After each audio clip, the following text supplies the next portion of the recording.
देखिए उनके खिलाफ सबूत इतने पक्के हैं। अब मैं फिर कहूँगा, मैं आपको एक ऐसी न्यूज़ दे दूँ क्या, भारतीय जनता पार्टी 370 सीट एकदम निश्चित रूप से जीत रही है। अच्छा सर, क्या लगता है अब की बार 2024 में क्या 400 पार सच में होगा? कल संसद से जैसा कि मोदी जी ने कहा, क्लियरली बड़े कॉन्फिडेंट होके बोले अब की बार 400 पार, और ये कहते हुए कह रहे हैं मैं नहीं, ये जनता बोल रही है, जनता अपना आशीर्वाद दे रही है। आपको क्या लगता है? देखिए अभी जो असेंबली इलेक्शंस हुए थे ना, विधानसभा चुनाव हुए थे कई स्टेट्स में, तो उसमें जब बीजेपी को बहुत अच्छी सफलता मिली थी, तो उसके बाद बीजेपी के नेता कह रहे थे कि इस बार भी हम 300 पार करेंगे।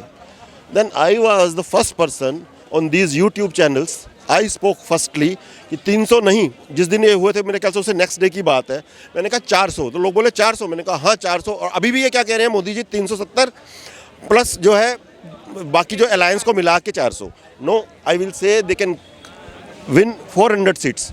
उसका मैंने एक फॉर्मूला भी बताया था, क्या है कि भाजपा को जो साउथ स्टेट्स हैं उनको एक्सप्लोर करना चाहिए। आप देखिए साउदर्न चारों स्टेट्स हैं, उनमें 90%, 85, मोर देन 85% हिंदू पॉपुलेशन है। Then why don't they vote for BJP? उसका रीज़न क्या है? बीजेपी ने वहाँ कभी कोशिश ही नहीं की। अरे मैं कहता हूँ ठीक है, now the time is less, अभी आप अपना पूरा संगठन वहाँ नहीं बना सकते, ऑर्गेनाइजेशन को डीप रूटेड नहीं कर सकते, बट केजरीवाल की तरह, जैसे केजरीवाल ने तुक्के तुक्के में सारे इंडिया में खड़े कर दिए थे कैंडिडेट्स अपने, और बुरी तरह हारे, वो अलग बात है। एटलीस्ट बीजेपी को तो सारे जानते हैं, उसकी पार्टी को तो लोग ढंग से जानते भी नहीं थे, तो भी उसने इतनी हिम्मत दिखाई। बीजेपी ने अगर अपने कैंडिडेट्स खड़े कर दिए और अच्छे से प्रचार किया, और कोई लोकल जो मतलब जैसे ना अच्छी एक पब्लिक फिगर ले लिया उन्होंने जो स्ट्रांग है, तो आप देखिए स्ट्रेटजी के अकॉर्डिंग अगर वो करे तो वो जीत सकते हैं।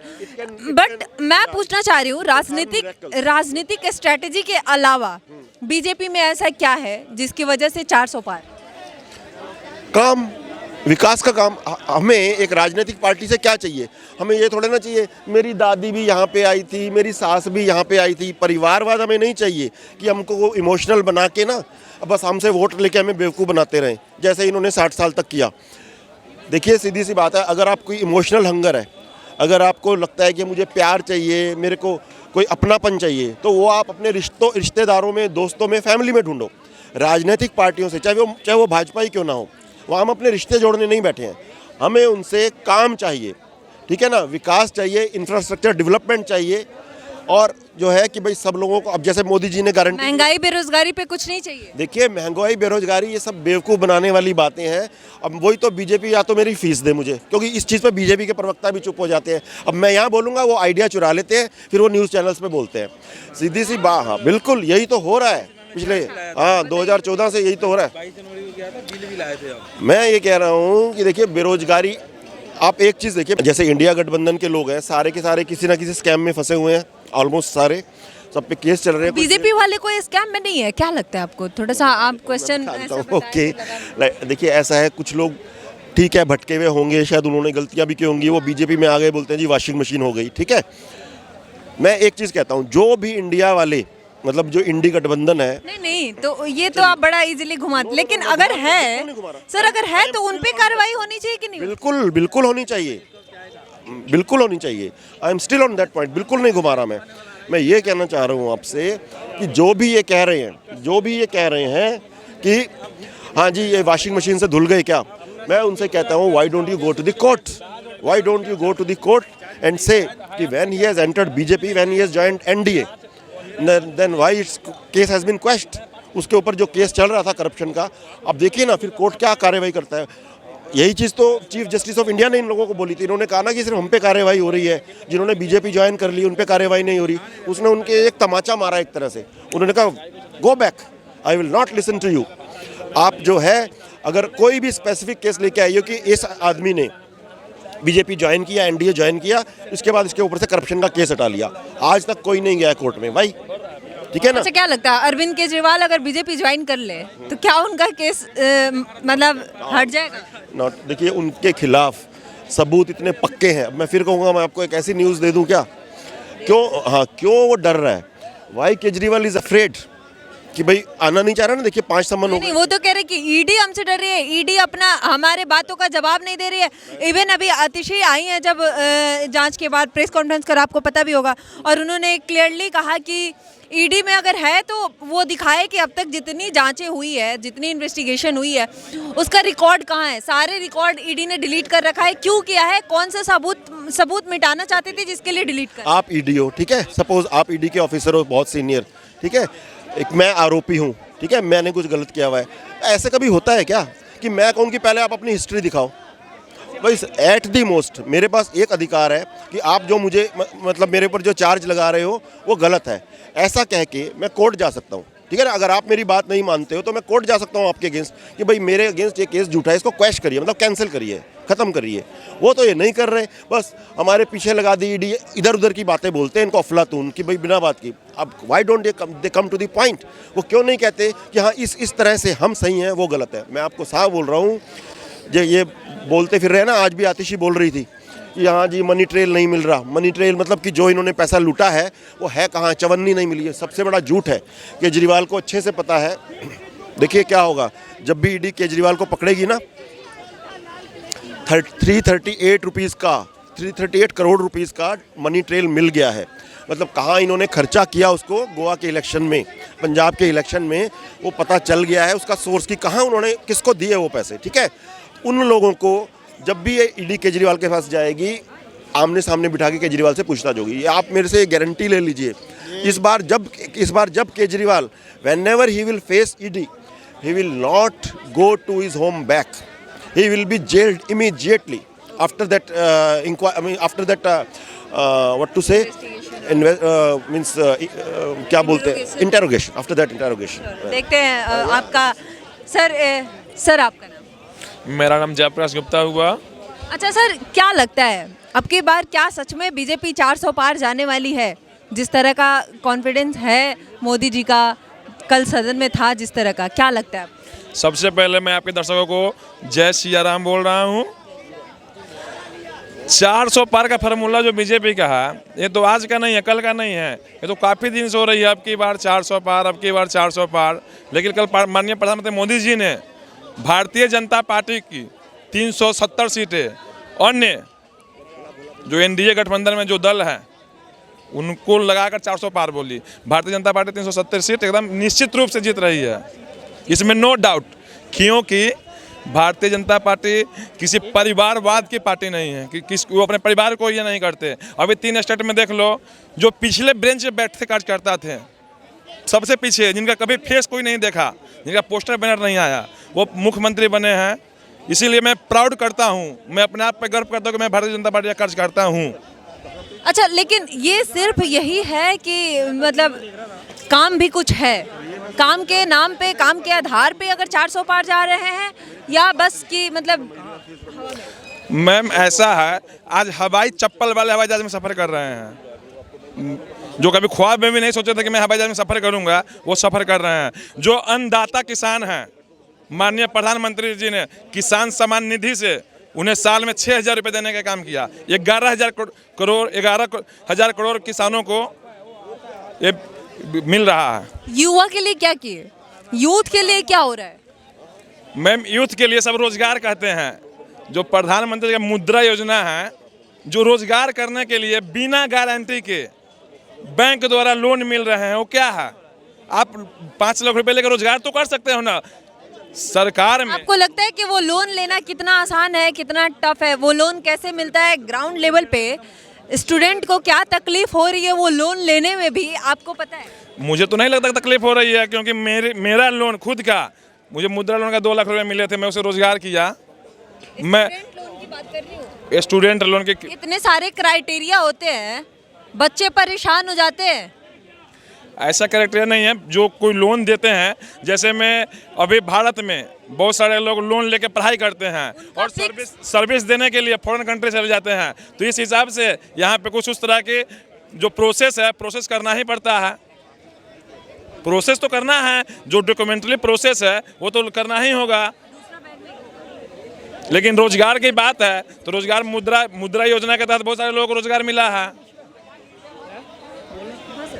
लेकिन सर क्या लगता है अभी जो ईडी की भी कार्रवाई चल रही है उसको आप कैसे देखते जो गलत किए हैं उनके साथ तो ईडी क्या, वो तो जेल जाना है उनको। अभी झारखंड में देख लीजिए, बिहार में देख लीजिए, नया चेहरा बिहार में आने वाला है 2-4 दिन 10 दिन में नया।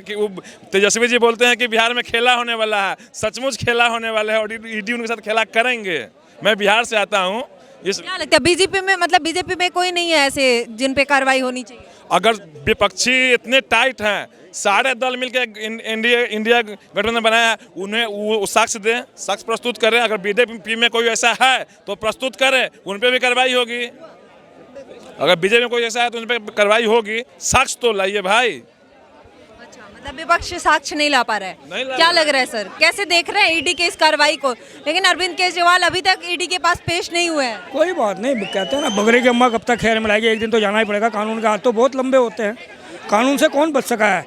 लेकिन वो तो कट्टर ईमानदार है, उन पे कैसे मतलब कार्रवाई? बिल्कुल सही सवाल है आपका। कट्टर ईमानदार है, तभी उनके इतने बड़े बड़े जो उनके नेता सहपाठी लेफ्ट और राइट हाथ थे वो जेल के अंदर कई साल से बंद है, जमानत तक नहीं मिल पा रही है। कुछ भी उनके खिलाफ वैसा प्रूफ नहीं मिला है।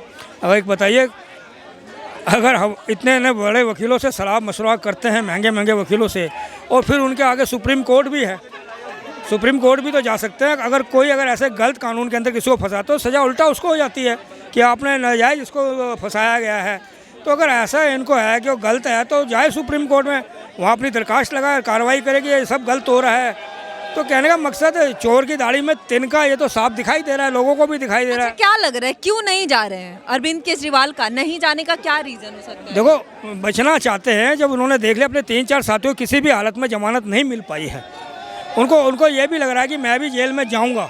लेकिन वो तो कह रहे राजनीतिक कार्यक्रम की वजह से मैं नहीं जा पा रहा हूँ। तो ये भी तो हो सकता है ना कि एक पॉलिटिकल नेता है, बड़े सीएम है, उनके पास वैसा काम होगा, नहीं पहुँच पा रहे हैं। देखिए, राजनीति के कार्यक्रम हर एक के पास आते हैं, हर एक के पास जाते हैं। वो अकेले नहीं, उनके साथी लोग भी हैं।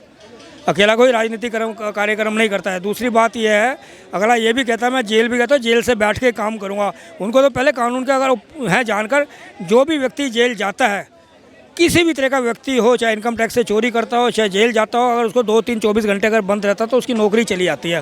कानून में ये है कि अगर आपका जो कोई भी जेल में है तो पद में नहीं रह सकता, उसको इस्तीफा देना पड़ता है। सर, आम आदमी पार्टी कह रहा है कि ये बीजेपी का जो ऑपरेशन लोटस चल रहा है, ये चाहते हैं कि सारे विपक्ष खत्म हो, एक एक करके सबको जेल भेजे और ये एकदम मतलब विपक्षहीन देश चलेगा। बिल्कुल सही कह रहे हो, सारे भ्रष्टाचारी हैं, एक मुट्ठी पे होना चाहते हैं पर मुट्ठी हो नहीं पा रहे, क्योंकि इनकी डिमांडें सबकी अपनी अपनी। सबसे ज़्यादा भ्रष्टाचार में कौन लिप्त है तो कहता है पहले वो जाए जो जिनकी जड़ें सबसे ज़्यादा भ्रष्टाचार में लिप्त है।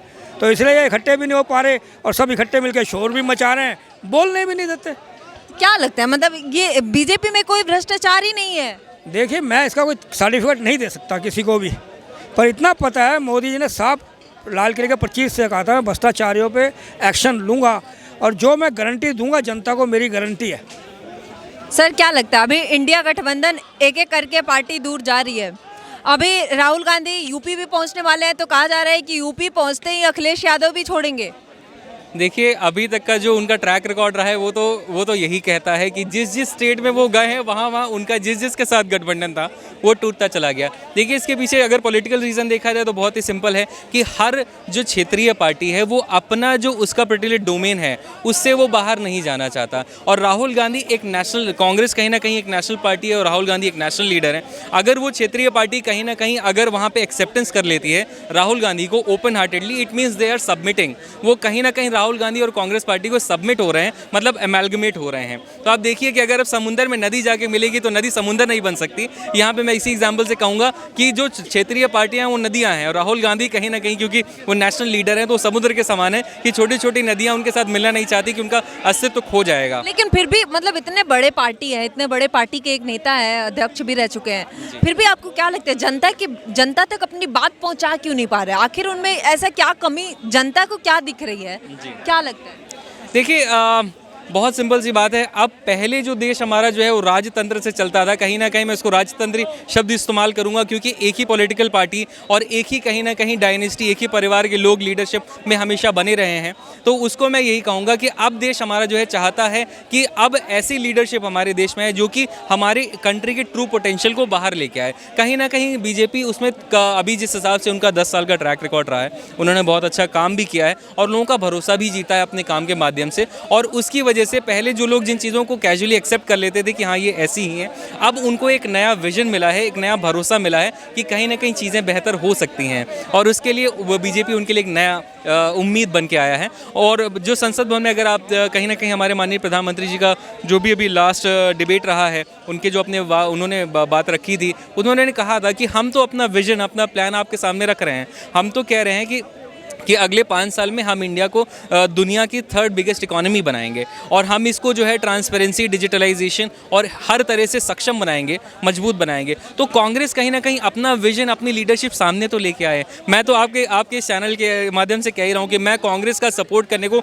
वोट देने को तैयार हूँ, पर क्या कांग्रेस में ऐसा कोई लीडर है जो जनता के बीच वो भरोसा क्रिएट कर सके? क्या वो अपना कोई ऐसा प्लान रख सके कि हाँ अगर मोदी कहते हैं कि हम 3rd बिगेस्ट इकोनॉमी बनाएंगे तो हम आपको 2nd या 1st बिगेस्ट इकोनॉमी बनाएंगे? आपको कोई दिखता है कांग्रेस में ऐसा कोई नेता जिसको अगर चांस मिले तो वो कुछ बेहतर कर सकता है या टक्कर दे सकता है? अगर इसका जवाब मैं खुद डायरेक्टली तो ऐसा नहीं कह सकता क्योंकि मैंने देखा है एंड कांग्रेस इतनी पुरानी पार्टी है, उन्होंने आज़ादी में भी उनका बहुत इंपॉर्टेंट रोल रहा है और अगर देखा जाए तो उनके पास आज भी ग्राउंड लेवल में भी, वार्ड के लेवल से लेके ऊपर तक आज भी एक बहुत ही स्ट्रॉन्ग टीम है। लेकिन उसका ऊपर वाली लीडरशिप नीचे से, अभी हमारे बहुत से एग्जाम्पल रहे हैं, अगर आप न्यूज़ में, आप तो मीडिया ही हैं, आप जानते हैं कि नीचे से जब कोई भी सजेशन जाते हैं तो ऊपर वो एक्सेप्ट नहीं होते हैं। और देश जो है वो किसी एक लीडरशिप से नहीं चलती, वो पूरी ऑर्गेनाइजेशन से चलती है। वार्ड लेवल तक का कार्यकर्ता भी एक ऑर्गेनाइजेशन में बहुत इंपॉर्टेंट होता है। तो उसके लिए ज़रूरी है कि मुझे तो लगता है कि ओवर हॉलिंग की ज़रूरत है।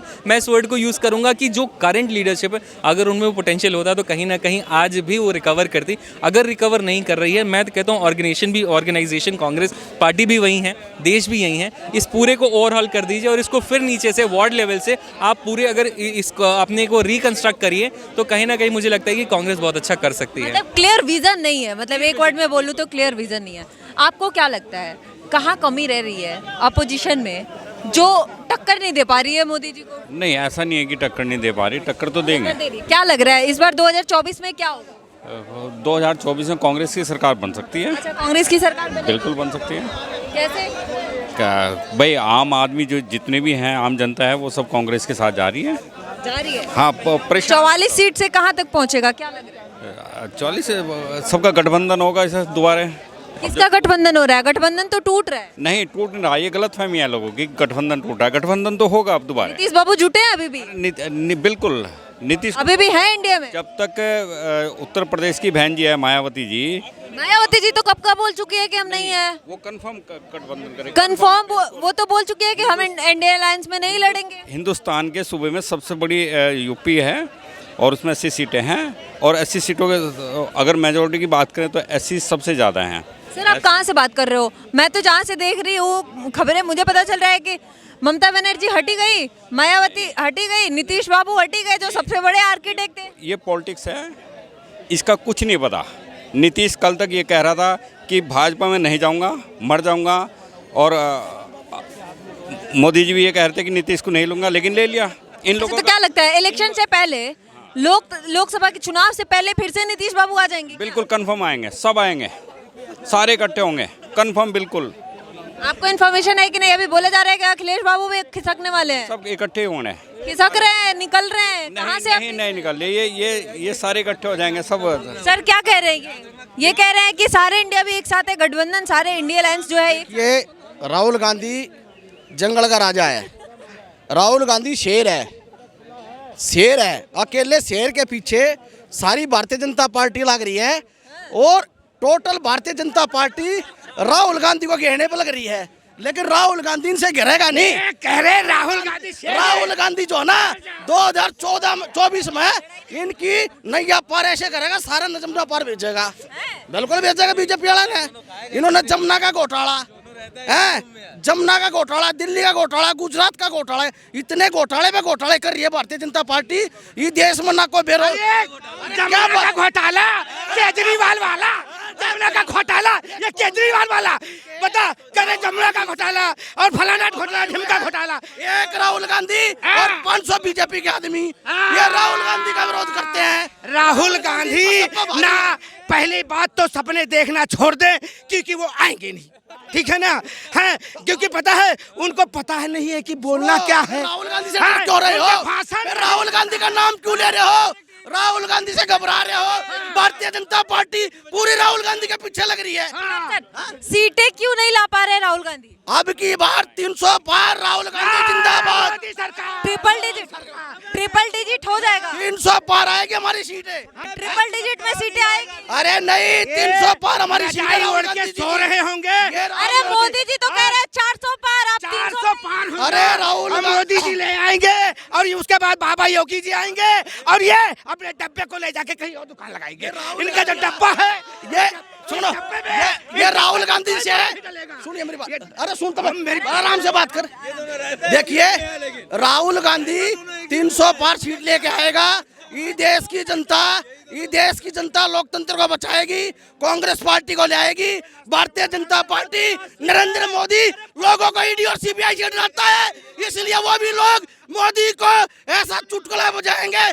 2024 में भारतीय जनता पार्टी का सुपड़ा साफ हो जाएगा। 2024 में ये कह रहे हैं राहुल गांधी का सुपड़ा साफ हो जाएगा, ठीक है ना, और ऐसे साफ होगा जैसे कि ये अपनी तंदूर की रोटियां कहीं और सेकवाएंगे।